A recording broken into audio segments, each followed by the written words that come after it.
3.3 Product and Quotient Rule Part 2, Quotient Rule.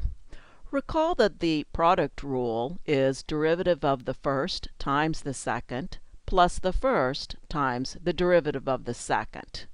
What I'd like to do next is help you with the quotient rule. The quotient rule, you can see, is more difficult. All right, so again, I'm going to use the terms first and second. The guy on the top I call first, the guy on the bottom I call second. The quotient rule is derivative of the first times the second minus the first times the derivative of the second all over the second squared. Let me say that again. Quotient rule. Derivative of the first times the second minus the first times the derivative of the second all over the second squared. A little side note. This is very slightly different from the textbook and the formula that you'll see in View and Example. They have, for the first term in the numerator, they have g times f prime. I like this because it's more similar to the product rule. So the numerator is the same as the product rule, except that you have a subtraction. So the numerator is the same as the product rule, except that you have a subtraction. And then you have a denominator of the second squared. So that's just a personal preference. All right, let's do an example. Let's find the derivative of this quotient. First, the setup. Derivative of the first times the second minus the first times the derivative of the second all over the second squared. Next, what we need to do is we need to find the derivative of the pieces. The derivative of x squared plus 1 is 2x. Derivative of x squared minus 4, 2x. Then distribute. After you distribute the 2x, then distribute the negative. After you distribute the negative, combine like terms. And this is what I get. Find an equation of the line tangent to the graph.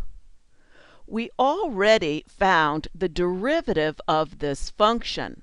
And so to find the equation of the line tangent to the graph at the point 3, 2, all I need to do to find the slope of the tangent line is to evaluate the derivative at the value x equals 3. So the slope of the tangent line is negative 6/5. Next, I use the point slope form of an equation. I put in the point 3, 2, and I put in the slope negative 6/5. And then I just solve for y. Okay, a couple of points I want to make before I leave you. One is, before using the product rule or the quotient rule, ask yourself if the problem can be simplified. Sometimes it is easier to simplify an expression first, sometimes not. Now, I've said that before, but it bears repeating. For example, look at this problem. This problem, if I were to leave it as it is, I would have to use the product rule and the quotient rule. Now, I have better things to do than to do all that work. So instead, what I like to do is simplify my numerator. I can multiply 4x times that expression. I can distribute the 4x. Now, when I take the derivative, all I have to do is use the quotient rule. So I skipped having to use the product rule. The second, it's not really the second point that I want to make, but a second example that I want to give you of simplifying first. This looks like I need to use the quotient rule, but in my opinion that's working too hard. We don't want to work any harder than we have to. So instead of leaving the function like this, I rewrite it. So I didn't simplify it. I just rewrote it as 2 times x to the negative 3. And then I just use my power rule. What's the derivative of 2 times x to the negative 3? Well, I pull out the 2, and then the derivative of x to the negative 3, bring down the negative 3, and then it's negative 3 minus 1. So negative 3 minus 1, that's where I get the negative 4. And then I just do the multiplication.